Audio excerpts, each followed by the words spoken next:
तो हेलो दोस्तों, कैसे हो। मैं विकास किशोर कौशल स्वागत करता हूं आप सभी का पीआईटी टीचर क्लासेस में।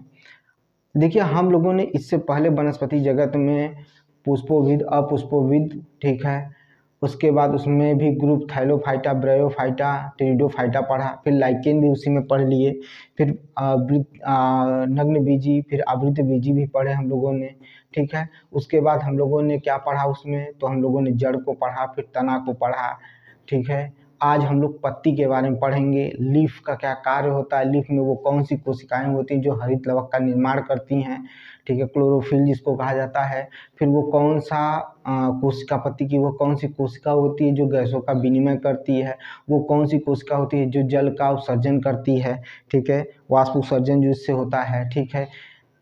पत्ती और जड़ के बीच में क्या संबंध है, पत्ती और तने के बीच में क्या संबंध है, कौन सी पत्ती किस कार्य में आती है, और कौन सी पत्ती कांटे में बदल जाती है, ठीक है। कौन सी पत्ती जो होती है एक मोटे, कहते हैं कि एक मतलब कहते हैं कि एक, अगर इस तरह से समझे तो एक जैसे नागफनी का पेड़ होता है, वो उसकी जो पत्तियां होती हैं वो मोटी हो जाती हैं, ठीक है।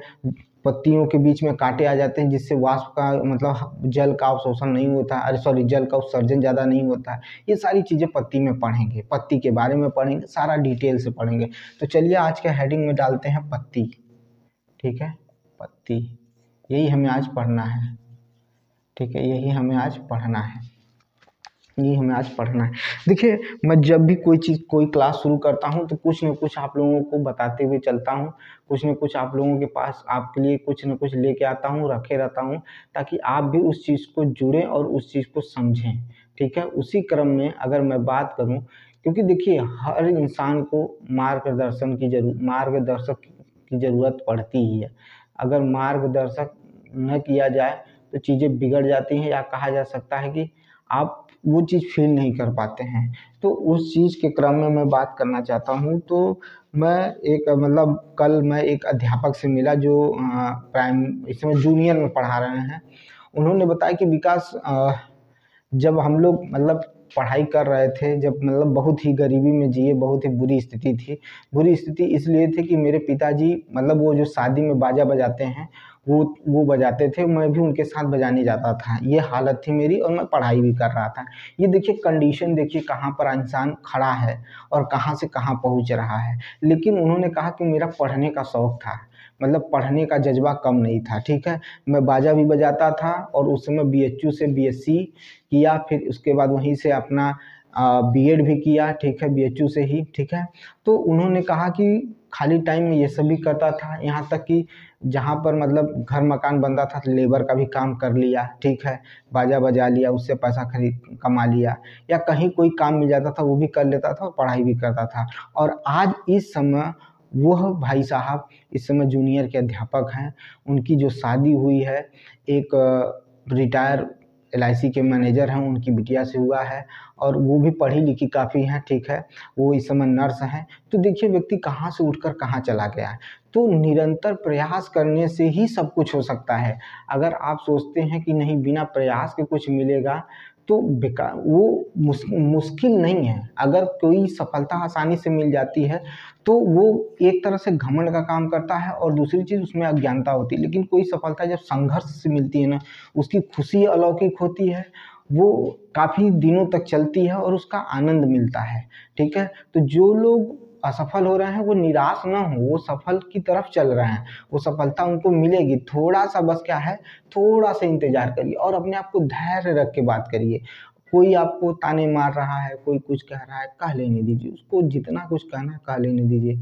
आप उस समय को इंतज़ार करिए जब आपका होगा, जब आप एक जगह खड़े होंगे, नौकरी पाएंगे, तब के बारे में सोचिए, तब की स्थिति मनोदशा सोचिए क्या होगी।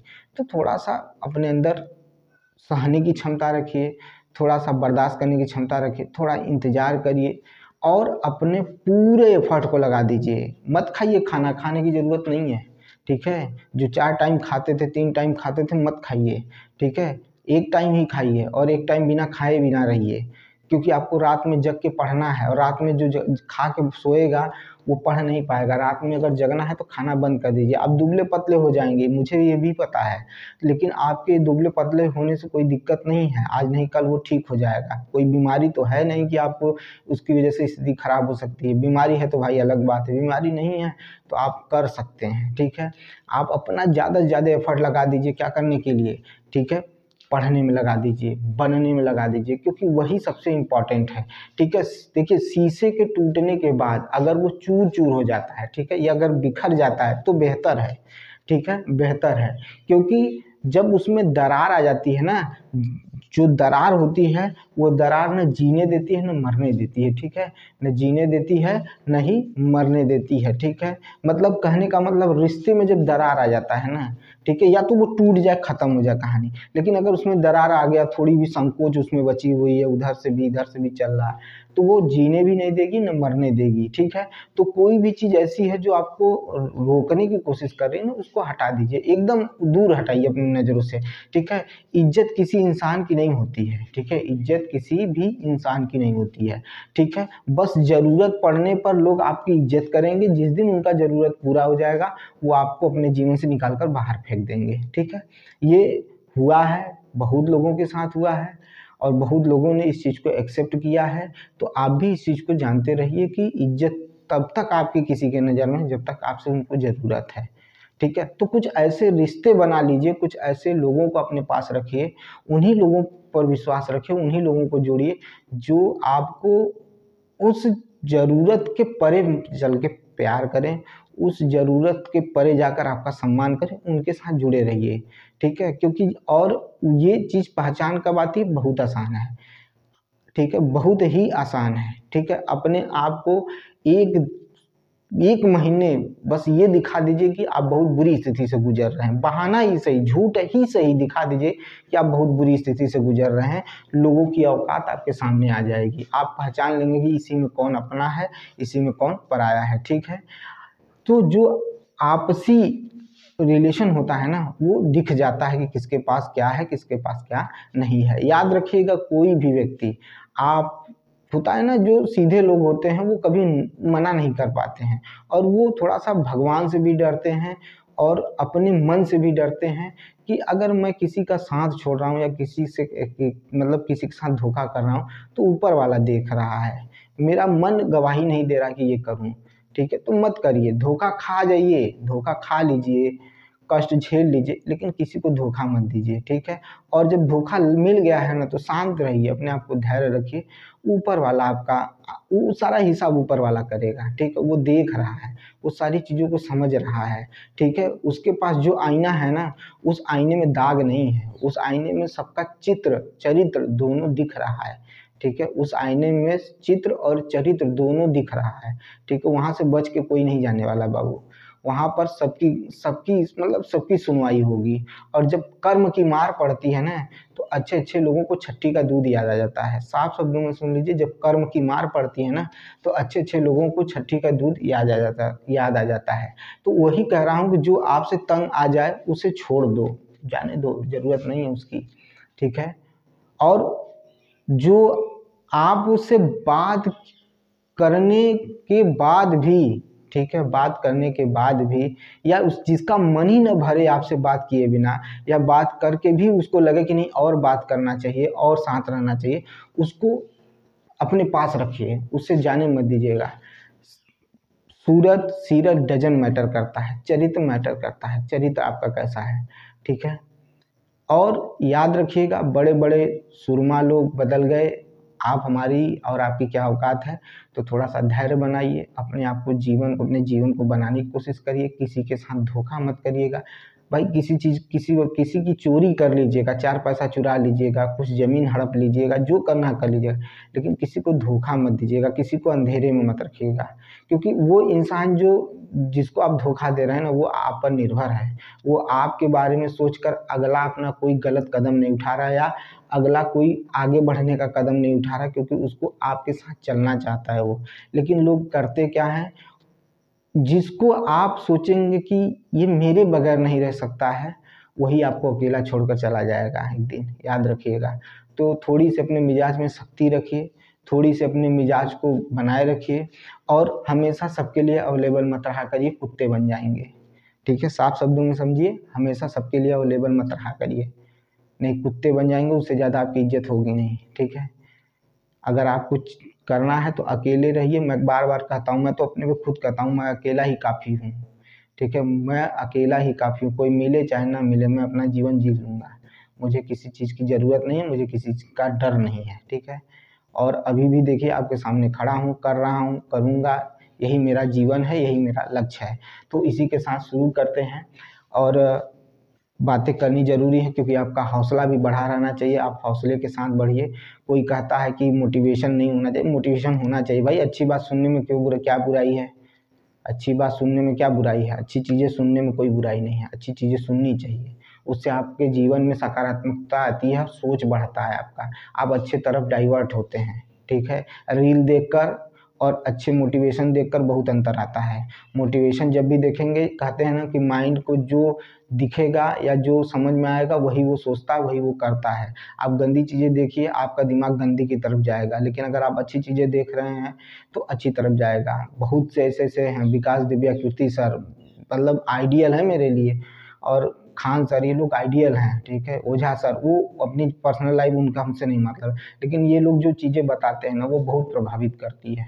ठीक है, तो उनके साथ जुड़िए, उनको देखिए, उनसे उनसे सीखने का प्रयास करिए। रील देखकर कुछ नहीं होगा। जो आज नचनिया हुए हैं ना, कल देखिएगा भीख मांगते दिखेंगे, कोई अथवा नहीं है। और जितना हो सके उतने सादगी में रहा करिए, उतना साधारण बन के रहा करिए। कभी अपने धन का या अपनी दौलत का, अपनी औकात का दिखावा मत किया करिए।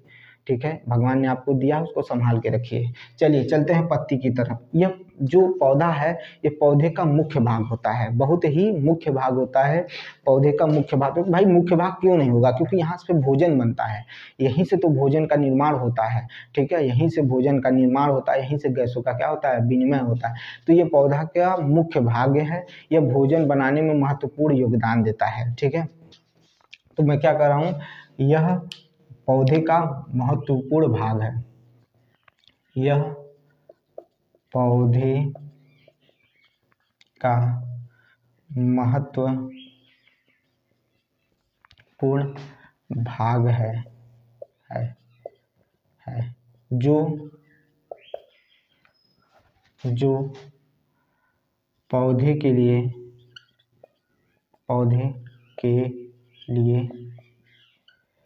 कई कार्य करता है, कई कार्य करता है, जो पौधे के लिए कई कार्य करता है। ठीक है, जो पत्ती होती है, पत्ती में एक विशेष प्रकार का छिद्र पाया जाता है, जिसे हम क्या कहते हैं, स्टोमेटा कहते हैं। ठीक है, क्या कहते हैं, स्टोमेटा कहते हैं। फिर से सुनिए, पत्तियों में एक विशेष प्रकार का छिद्र पाया जाता है, जिसे हम लोग क्या कहते हैं, स्टोमेटा कहते हैं, स्टोमेटा कहते हैं, और हिंदी में उसको रंध्र कहते हैं। तो मैंने कहा कि पत्तियों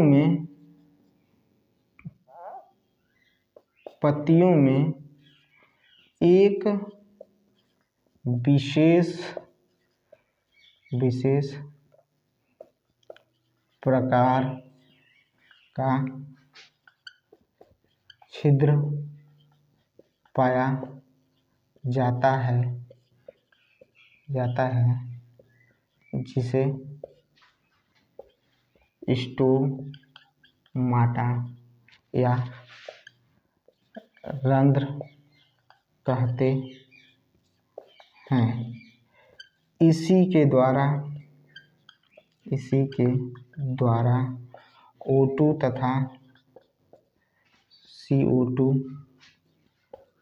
गैस का विनिमय होता है। इसी के द्वारा CO2 और O2 गैस का विनिमय होता है। देख लीजिए भाई, इतना जरूर देखिए पहले। चलिए, अभी जगह है, समझिएगा, आप समझिएगा। ये छिद्र इस रंध्र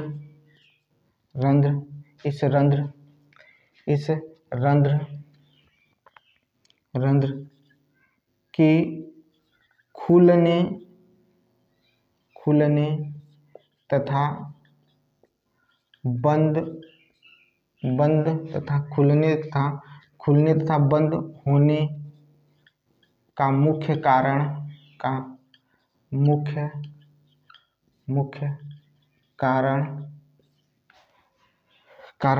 रंध्र में उपस्थित कोशिका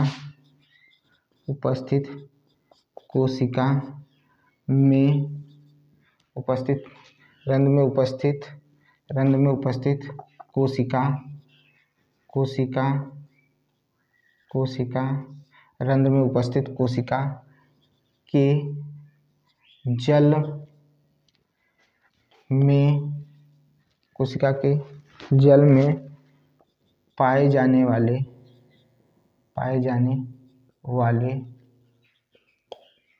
अंतर पर निर्भर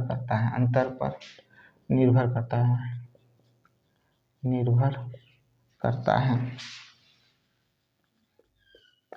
यानी जो स्टोमेटा यानी रंध्र है, उसमें जो कोशिका होगी, उस कोशिका में जो जल पाया जाता है, उसके जल के जो अंतर होंगे, यानी एक बार जल काफ़ी ज़्यादा रहेगा, एक बार क्या हो जाएगा, कम हो जाएगा, उसी जल के कम और ज़्यादा होने वाले अंतर पर निर्भर करता है। यही मैंने लिखा, थोड़ा सा बड़ा हो गया और कॉम्प्लिकेटेड हो गया, जबकि ऐसे ही नहीं लिखना चाहिए था, मैंने लिख दिया है, तो इसको देख लीजिएगा। लेकिन मैं फिर से बता देता हूँ कि पौधों के रंध्र में खुलना या उसका बंद होना, पौधों का रंध्र का खुलना या उसका बंद होना, उसमें उपस्थित जल के अंतर के कारण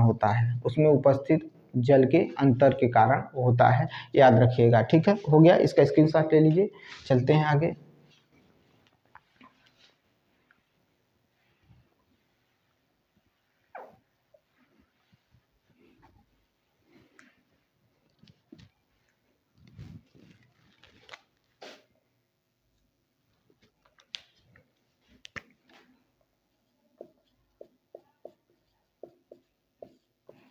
पत्तियों की सतह पर एक विशेष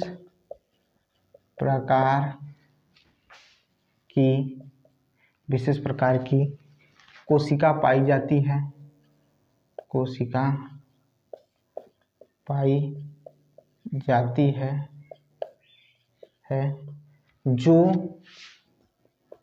जो हरित लवक जिसे क्लोरोफिल कहते हैं का निर्माण करती है,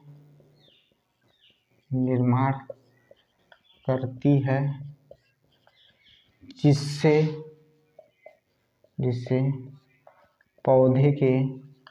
पौधे का भोजन बनता है। ठीक है, यानी जो हरित लवक है, यानी जो क्लोरोफिल है, हरित लवक है, क्लोरोफिल है, उसी से क्या होता है, तो भोजन का निर्माण होता है। ठीक है, क्यों? क्योंकि ये हरित लवक प्रकाश संश्लेषण की क्रिया करता है। इतना बड़ा नहीं लिखाएंगे क्योंकि अब तो ये बार बार जानते हैं, कितनी बार इसको लिखा, भोजन बनता है, मतलब शॉर्टकट में और सरल शब्दों में लिखवा दिया ताकि आप याद कर लीजिए। ठीक है, ये जरूरी है, यहाँ पर ये जरूरी नहीं है कि आप प्रकाश संश्लेषण करता है, ये करता है, वो करता है, कितनी बार लिखेंगे। अब सूर्य का प्रकाश जब बढ़ता है, ध्यान से सुनिएगा, गर्मियों में तो सूर्य का प्रकाश बढ़ता है। ठीक है, ज़्यादा गर्मी पैदा होती है, और जब ज़्यादा गर्मी पैदा होती है, ठीक है, तो पौधे अपने तापमान को संतुलित या बैलेंस करने के लिए वाष्प उत्सर्जन की क्रिया करते हैं। क्या करते हैं? तो वाष्प उत्सर्जन की क्रिया करते हैं। इसमें क्या होता है, जल जो होता है पौधों से बाहर निकलकर वाष्पित हो जाता है। क्या होता है? वाष्पित हो जाता है। तो यही लिख रहा हूँ कि जब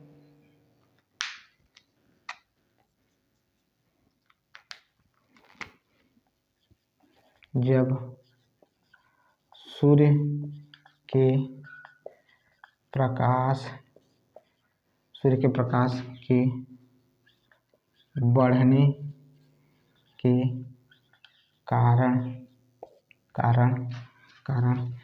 जब सूर्य के प्रकाश के बढ़ने के कारण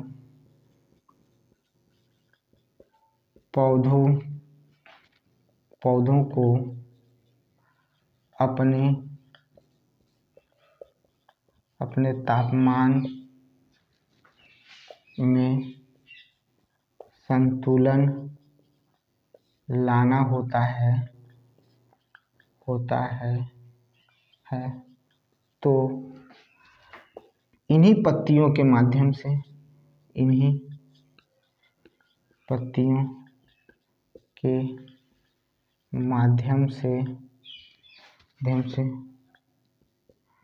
जल बाहर निकलता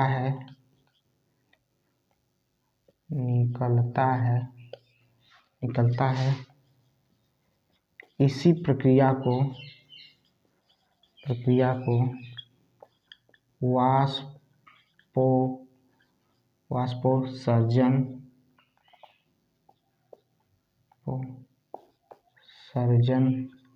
वाष्पोत्सर्जन फिर से लिख देता हूँ। इसी प्रक्रिया को क्या कहते हैं? वाष्पोत्सर्जन। क्या कहते हैं? वाष्पोत्सर्जन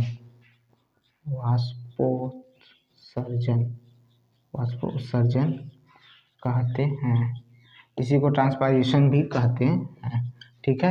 तो क्या होता है ना कि जब सूर्य का प्रकाश की रोशनी बढ़ती है यानी गर्मी बढ़ती है तो पौधे अपने तापमान को संतुलित करने के लिए पत्तियों के ही माध्यम से क्या करते हैं? जल का वाष्पोत्सर्जन करते हैं, यानी जल को बाहर निकालना शुरू कर देते हैं। लेकिन एक चीज और देखने को मिलती है, क्योंकि दिन में तो सूर्य का प्रकाश होता है लेकिन रात में क्या होता है? सूर्य का प्रकाश नहीं होता है। अब इसका क्या होता है कि जो छोटे पौधे होते हैं, ठीक है, जो छोटे पौधे होते हैं उनके जड़ से क्या होता है? जल अवशोषित करके मिट्टी से क्या करते हैं? जल को अवशोषित करके ऊपर की तरफ भेजते हैं। यहाँ पर क्या होता है? जब जल ऊपर की तरफ चलता है तो प्रेशर जनरेट होता है। क्या होता है? प्रेशर जनरेट होता है। इसी को रूट प्रेशर कहा जाता है, क्योंकि रूट से ही तो पानी क्या है? ऊपर की तरफ आया है, पत्तियों तक पहुंच रहा है। तो जब ये रूट प्रेशर ज्यादा बढ़ जाता है ना, तो इन्हीं सेल के, जो पत्तियों की इन्हीं सेल से वो बूंद के रूप में क्या हो जाता है? बाहर निकल जाता है। बूंद के रूप में क्या हो जाता है? पत्तियों के किनारे से ही क्या होता है? बाहर की तरफ निकल जाता है। इसे बिंदु स्राव कहते हैं। इसे क्या कहते हैं? बिंदु स्राव कहते हैं, क्योंकि बूंद के रूप में आता है। ठीक है। इसी को गुटेशन भी कहा जाता है। और क्या कहा जाता है? गुटेशन भी कहा जाता है। देखिए, कहते हैं ना कि चीजों को जब ध्यान से पढ़ेंगे तो आनंद ही आनंद है। आप पहले पढ़िए, तो आप शुरू तो करिए। आप शुरू नहीं करना चाहते हैं तो उसी को क्या कहा जाता है? गुटेशन कहा जाता है। ठीक है भाई, ये हो गया। चलिए अब आगे देखते हैं, आगे की तरफ चर्चा करते हैं। ठीक है। मैंने अभी बताया है कि रात्रि में अक्सर छोटे पौधों में क्या होता है? जड़ों के द्वारा जल का अवशोषण होता है। ठीक है। और वह कहाँ पहुँचता है? क्या पहुँचता है? तनों तक पहुँचता है। ठीक है। क्या कह रहा हूँ? अक्सर रात्रि में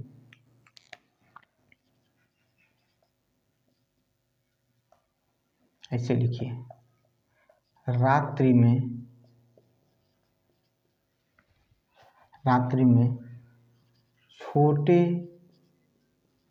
पौधों के द्वारा छोटे पौधों के जड़ों के द्वारा जल का अवशोषण होता है। ठीक है। जिससे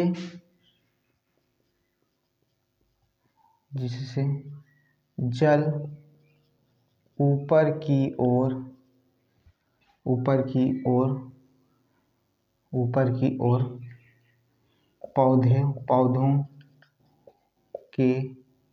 पौधों के अन्य भागों पर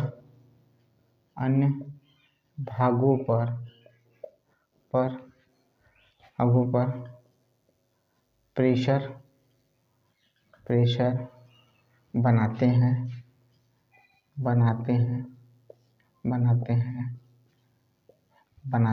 क्या बनाते हैं? प्रेशर बनाते हैं। क्या बनाते हैं? प्रेशर बनाते हैं। इसी दाब को रूट प्रेशर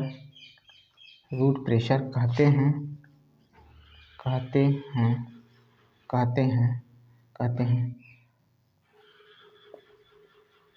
पत्तियों पर इसी प्रेशर के कारण, इसी दाब के कारण पत्तियों से इसी दाब के कारण जल बूंद के रूप में बाहर आ जाता है, बाहर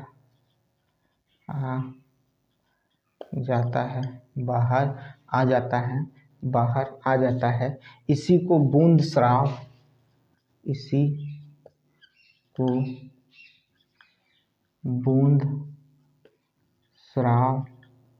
या गुटेशन कहते हैं। ये ठीक है, बूंद स्राव या गुटेशन कहते हैं। रात्रि में छोटे पौधे के जड़ों के द्वारा जल का अवशोषण होता है, जिससे जल ऊपर की ओर पौधों के अन्य भागों पर प्रेशर बनाते हैं। इसी दाब को रूट प्रेशर कहते हैं। पत्तियों से इसी दाब के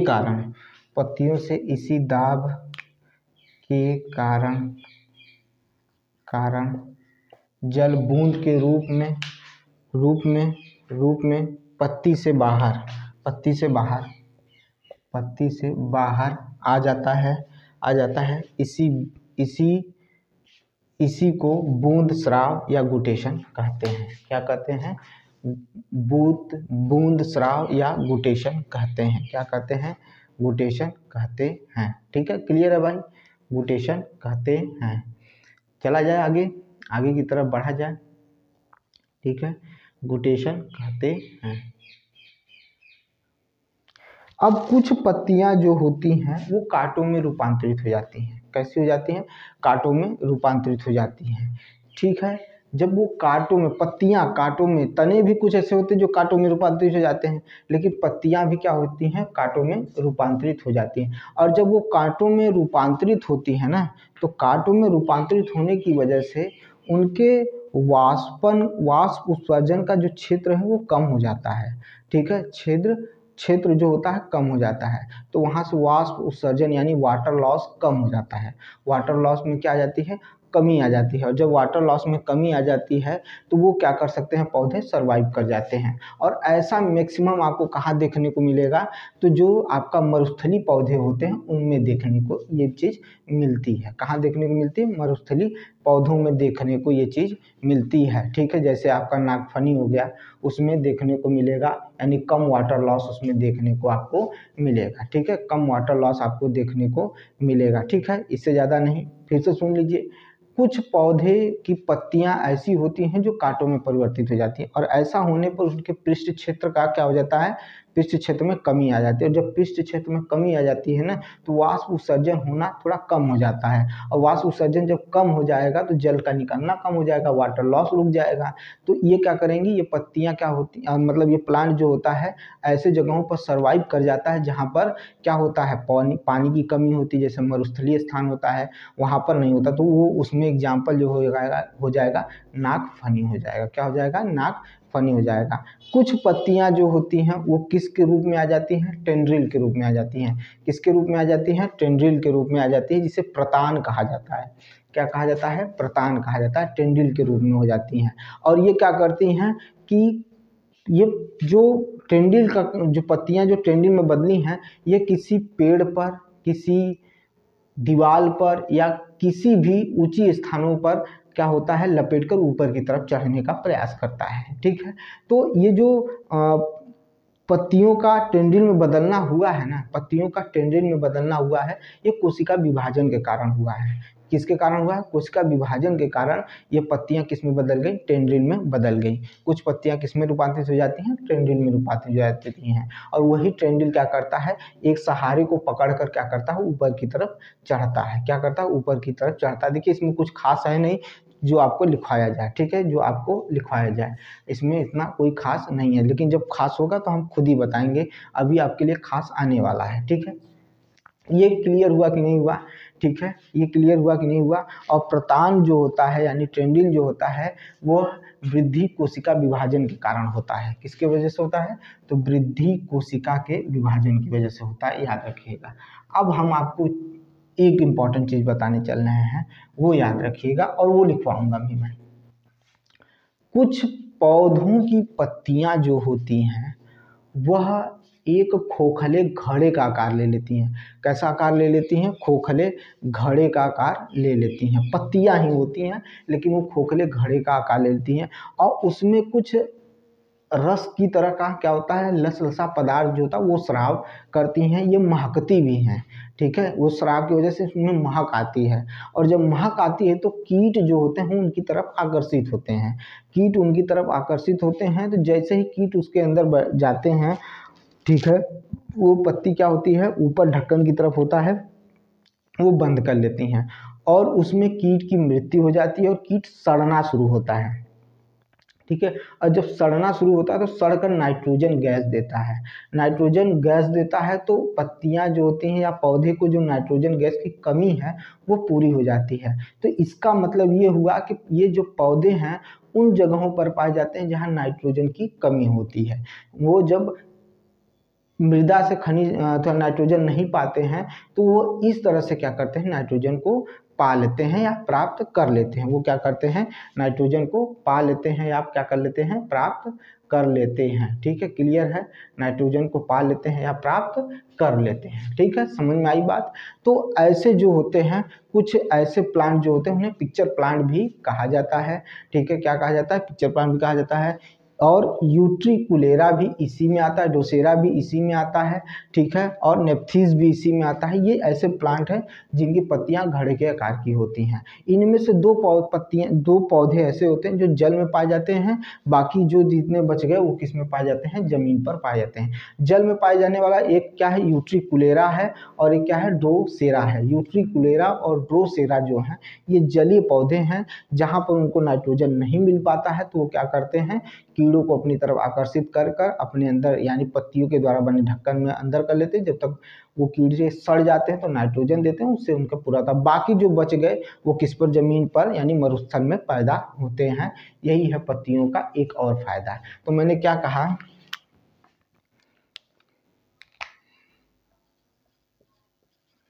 कुछ पौधों की पत्तियां घड़े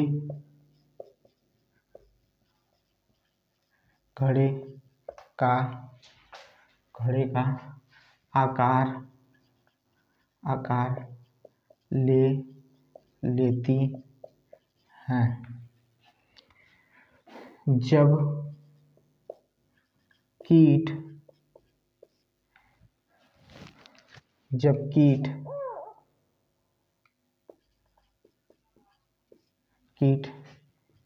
इन घड़ों में जाते हैं तो यह अपने आप बंद हो जाती हैं, जिससे कीट की मृत्यु हो जाती है।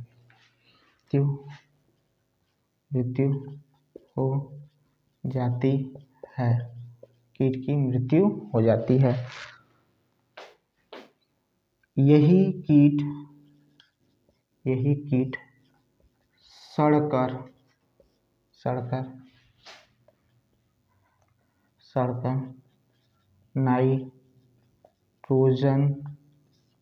नाइट्रोजन गैस देता है,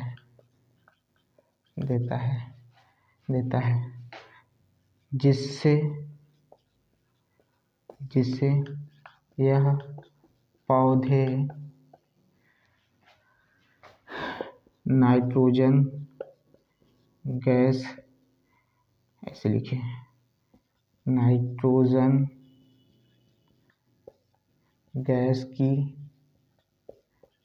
गैस की कमी को पूरा करते हैं, पूरा करते हैं, ठीक है, पूरा करते हैं। अर्थात यह निकलकर अर्थात हम यह कह सकते हैं, हम यह कह सकते हैं कि यह पौधे उन स्थानों पर पाए जाते हैं जहाँ नाइट्रोजन की कमी होती है, नाइट्रोजन की कमी होती है, ठीक है। कुछ पौधों की पत्तियां घड़े का आकार ले लेती हैं। जब कीट इन घड़ों में जाते हैं, जब कीट इन घड़ों में जाते हैं तो यह अपने आप बंद हो जाती हैं,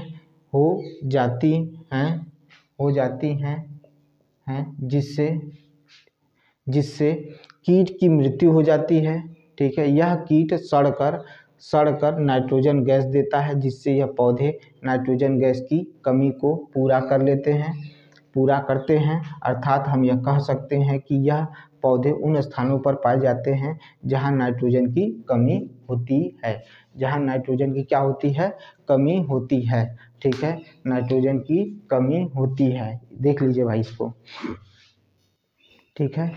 ये हो गया भाई, ये हो गया। अब इसके उदाहरण देख लीजिए, इनके उदाहरण देख लीजिए।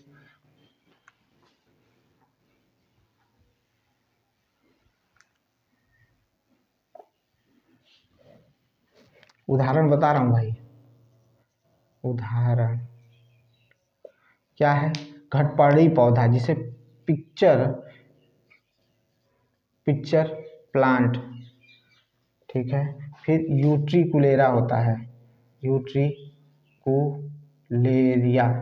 ऐसे लिखते हैं, लेकिन इसको पढ़ते क्या है, यूट्रिकुलेरा पढ़ते हैं, ठीक है। फिर से लिख देता हूँ, UTRICUL, ठीक है, ARIA, यूट्रिकुलेरा।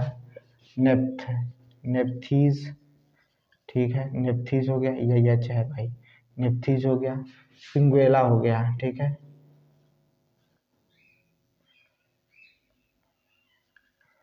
ठीक है। ये अब इसमें से ये देखिए कौन कौन से, अच्छा ड्रोसेरा नहीं लिखवाया मैं, सॉरी, ड्रोसेरा, ठीक है। ये दो जो हैं ये जल में पाए जाते हैं। कहाँ पाए जाते हैं, जल में पाए जाते हैं। कहाँ पाए जाते हैं, जल में पाए जाते हैं, जल में पाए जाते हैं। यूट्रिकुलेरा और ड्रोसेरा जो होते हैं जल में पाए जाते हैं, और ये बाकी जितने हैं ना, ये सारे किस में पाए जाते हैं, तो ये सारे किस में पाए जाते हैं, तो ये स्थल पर पाए जाने वाले हैं। किस पर, स्थल। अच्छा पूछा किस से में जाता है, पूछा किससे जाता है, रुक जाइए, पिक्चर यानी ये कि ये पूछा जाएगा, एक ये पूछा जाएगा, एक ये और एक ये। अगर जल में पूछा जाएगा तो ये दोनों हो जाएंगे, जल में पूछा जाएगा तो ये दोनों हो जाएंगे, ठीक है, ठीक है, और बाकी ये है, ठीक है। तो आप इतना तैयार करेंगे, इतनी चीज़ों को क्या करेंगे, पढ़ेंगे, ठीक है, इतने चीज़ों को पढ़ेंगे, ठीक है। अब सुनिए ध्यान से, बहुत इंपॉर्टेंट बताने जा रहा हूँ, और यही यहाँ पूछा भी जाता है, ठीक है। जो पौधे होते हैं ना, वो नाइट्रोजन को डायरेक्ट नाइट्रोजन के रूप में ग्रहण नहीं करते हैं, उसको लेते नहीं हैं, ठीक है, उनको नहीं लेते हैं नाइट्रोजन को। अधिकांश पौधे नाइट्रोजन को ऐसे नहीं लेते हैं, वो तो या तो नाइट्रेट के फॉर्म में लेंगे, किसके फॉर्म में लेंगे, नाइट्रेट के फॉर्म में लेंगे, या तो नाइट्राइट के फॉर्म में लेंगे, या तो यूरिया के फॉर्म में लेंगे, डायरेक्ट नाइट्रोजन नहीं ग्रहण करते हैं। तो मैं लिखवा देता हूँ कि पौधे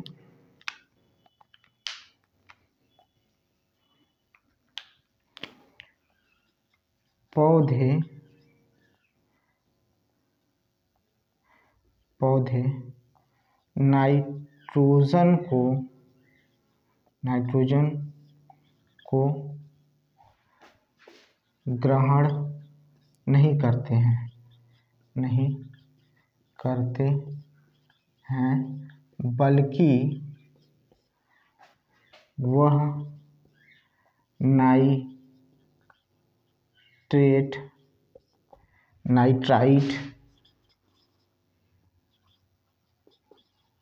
नाइट्राइट तथा यूरिया के रूप में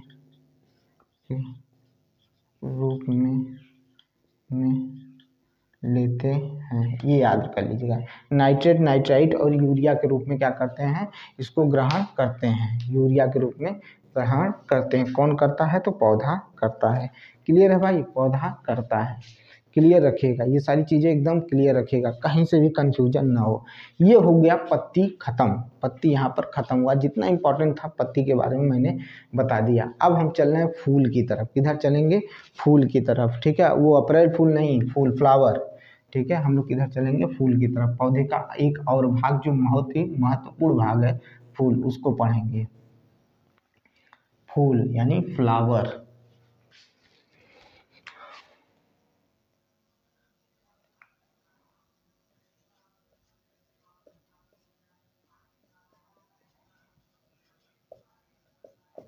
फ्लावर, फूल मतलब फ्लावर।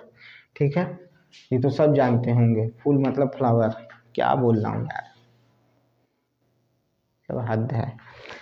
देखिए, पौधों में फूल का खिलना एंथेसिस कहलाता है। पौधों में फूल का खिलना एंथेसिस कहलाता है। पौधों में फूल का खिलना क्या कहलाता है, एंथेसिस कहलाता है।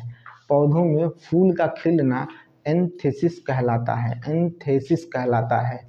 याद रखिएगा, पौधों में फूल का खिलना एंथेसिस कहलाता है। ये तो एकदम क्लियर हो गया। जो फूल होता है वो भी 4 भागों में बटा होता है। किसमें बटा होता है, 4 भागों में बटा होता है। ठीक है, एक होता है आपका बाह्य पर्ण। ठीक है, क्या होता है आपका, बाह्य। ठीक है, बाह्य दल पुंज होता है, या बाह्य पर्ण भी कहते हैं। क्या कहते हैं उसे, काइलिक्स भी कहते हैं, यानी क्या कहते हैं, बाह्य दल पुंज कहा जाता है। क्या कहा जाता है, बाह्य दल पुंज कहा जाता है। दूसरा होता है दल पुंज। ठीक है, जिसे कोरोला कहते हैं। ठीक है, कोरोला कहते हैं। दल पुंज को क्या कहते हैं, कोरोला कहते हैं। ठीक है, कोरोला कहते हैं। और एक होता है पुमंग, जिसे एंड्रोसियम कहा जाता है। पुमंग, क्या कहा जाता है, पुमंग। क्या कहा जाता है, पुमंग। और इसके बाद लास्ट होता है जायांग। क्या होता है भाई, लास्ट क्या होता है, जायांग होता है। क्या होता है, जायांग होता है, जिसे गाइनोसियम कहा जाता है। गाइनोसियम कहा जाता है। ठीक है, ये 4 भागों के बारे में हमको पढ़ना है, और बहुत ही विस्तृत तरीके से। तो शुरू करते हैं। मैंने कहा कि पौधों में फूलों का खिलना एंथेसिस कहलाता है।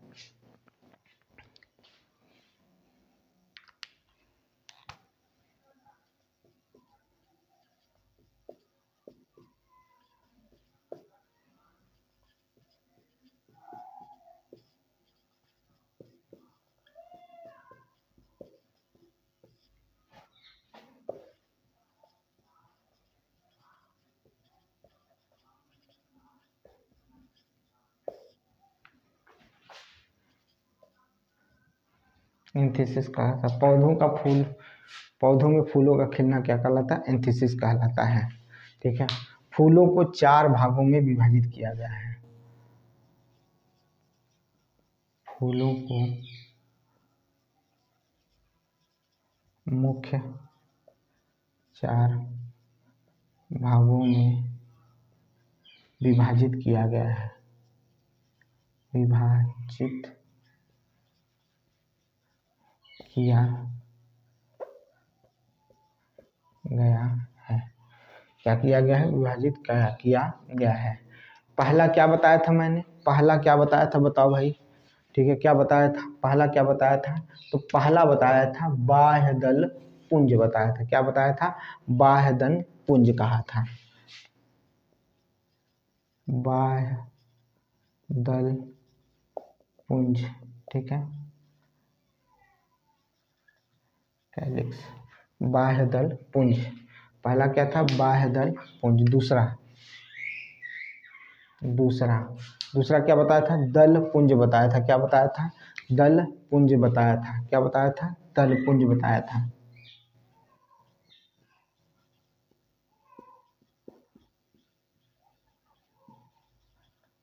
ठीक है, क्या बताया था? दल पुंज बताया था। ठीक है, क्या बताया था? दल पुंज बताया था। तीसरा क्या बताया था? तीसरा, ये तो हो गया आपका दूसरा। तीसरा क्या बताया था? पुमंग बताया था। क्या बताया था? पुमंग बताया था। क्या बताया था आपको? पुमंग बताया था। पुमंग।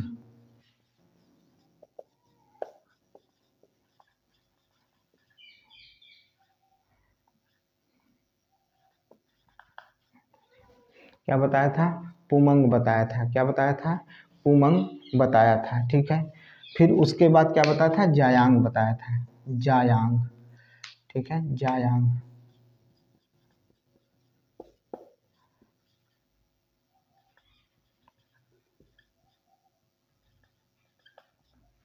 ठीक है, सॉरी।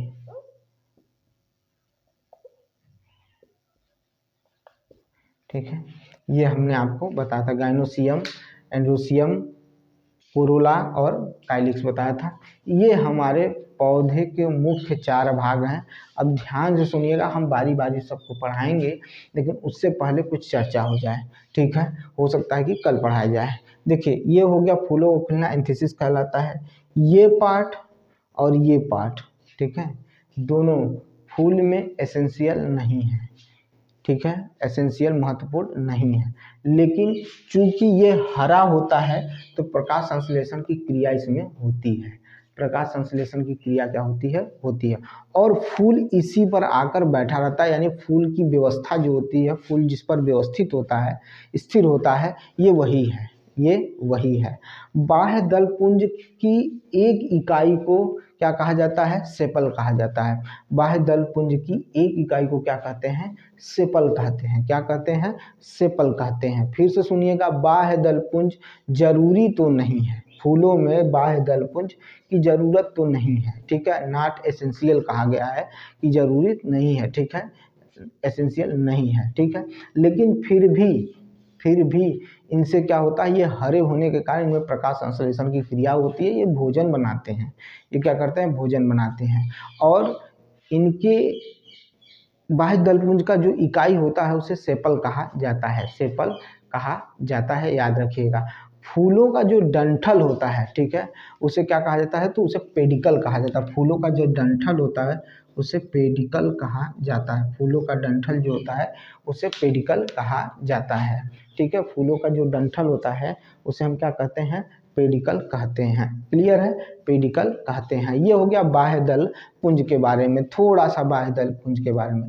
लेकिन एंड्रोसियम और गाइनोसियम ये बहुत महत्वपूर्ण पार्ट होते हैं पौधे का, बहुत ही महत्वपूर्ण पार्ट होते हैं। तो मैंने आपको पहले काइलिक्स के बारे में बता दिया, अब मैं आपको बताने चल रहा हूँ कोरोला के बारे में, क्योंकि उसको भी जानना जरूरी है। यह दूसरा भाग है पौधे के, फूल का यह दूसरा भाग है। ठीक है, पहला कौन था? तो बाह्य दल पुंज था, अब दल पुंज है। ठीक है, ये दूसरा भाग है। यह अलग पौधों में, अलग अलग पौधों में अलग अलग रंग का होता है। अलग अलग पौधों में अलग अलग रंग का होता है। ठीक है, अलग अलग आकर्षक रंगों का होता है। एक चीज तो ये देखने को मिलती है, और यह जो ये रंग होते हैं, ये जो रंग उसमें आते हैं, इन दलपुंज में जो रंगीन अलग अलग दिखाई देता है, वो वर्णिलवक के कारण होता है, यानी क्रोमोप्लास्ट की वजह से होता है। किसकी वजह से होता है? क्रोमोप्लास्ट की वजह से होता है। ये रंगीन हमको दिखाई देते हैं। कोरोला का एक विशेष गुण और भी है कि यह क्या करता है कि गंध पाई जाती है, इनके अंदर क्या पाई जाती है? गंध पाई जाती है। और इन्हीं गंधों की वजह से ऑयल और एस्टर भी बनाए जाते हैं। इन्हीं गंध की वजह से ऑयल और एस्टर क्या कर लिए जाते हैं? बना लिए जाते हैं। क्लियर रखिएगा। और क्या होता है कोरोला की मौजूदगी में? ठीक है, जो कोरोला का जो इकाई होता है उसे क्या कहा जाता है? उसे पेटल कहा जाता है। उसमें सेपल कहा गया था बाह्य दल पुंज में, लेकिन इसकी इकाई क्या है? पेटल है। इसकी इकाई क्या है? पेटल है। अब आइए चलते हैं एंड्रोसियम में। किस में चलेंगे? एंड्रोसियम में। उससे पहले और सुन लीजिए भाई, जो कि कोरोला के जो दलपुंज है उसके जो पत्तियां होती हैं वो रंगीन होती हैं, उनमें से महक भी आती है, तो कीट क्या होंगे, अपने आप आकर्षित होंगे उनके तरफ कीट क्या होंगे, आकर्षित होंगे। ठीक है, और जब ये आकर्षित होते हैं, चाहे वो कीट हो चाहे जंतु हो, तो इनके द्वारा क्या होता है, परागण की क्रिया क्या होती है, आसान हो जाती है। परागण की क्रिया होती है यानी एक पौधे से दूसरे पौधे पर निषेचन होने लगता है। ठीक है, अब आइए पुमंग के बारे में जानते हैं। पुमंग क्या होता है, एंड्रोसियम क्या होता है। यह फूल का मेल प्रोडक्टिव पार्ट है। ये क्या है, फूल का मेल प्रोडक्टिव पार्ट है। ठीक है, इसकी जो इकाई होती है वो क्या होती है, स्टेमेन होती है, या पुंकेसर कहा जाता है। क्या कहा जाता है, पुंकेसर कहा जाता है। स्टेमेन होती है या तो उसको क्या कहेंगे, पुंकेसर कहेंगे। ठीक है, एक और नाम होता है पिस्टिल होता है, ये भी नाम उसका है, किसका, स्टेमेन का यानी पुंकेसर का। ठीक है, और इससे मेल सेक्स सेल का क्या होता है, उत्पन्न मतलब निर्माण होता है। क्या होता है, निर्माण होता है, मेल सेक्स सेल का निर्माण होता है, जो परागकण यानी पोलन ग्रैंड में भाग लेते हैं। ठीक है, ये हो गया। अब हम पढ़ेंगे गाइनोसियम। गाइनोसियम क्या है, ये फूल का मादा जननांग अंग होता है। ठीक है, फूल का फीमेल प्रोडक्टिव अंग होता है या पार्ट होता है। ठीक है, और इसकी इकाई जो होती है वो स्त्री केसर, जिसे कार्पेल कहा जाता है। क्या कहा जाता है, कार्पेल कहा जाता है। गाइनोसियम जो होता है वो फीमेल सेक्स सेल का निर्माण करती है, और इसकी इकाई मैंने बता दिया कार्पेल होता है। ठीक है, और क्या होता है, एक बहुकोशिकीय, ठीक है, एक बहुकोशिकीय संरचना का क्या करती हैं, निर्माण करती हैं। इतना अगर आपको समझ में आ गया होगा तो मैं कल से इसको क्या करूँगा, लिखवाऊंगा। इसके बाद हम लोग क्या पढ़ेंगे, पोलिनेशन पढ़ेंगे, परागण का पढ़ेंगे कि परागण कैसे होता है।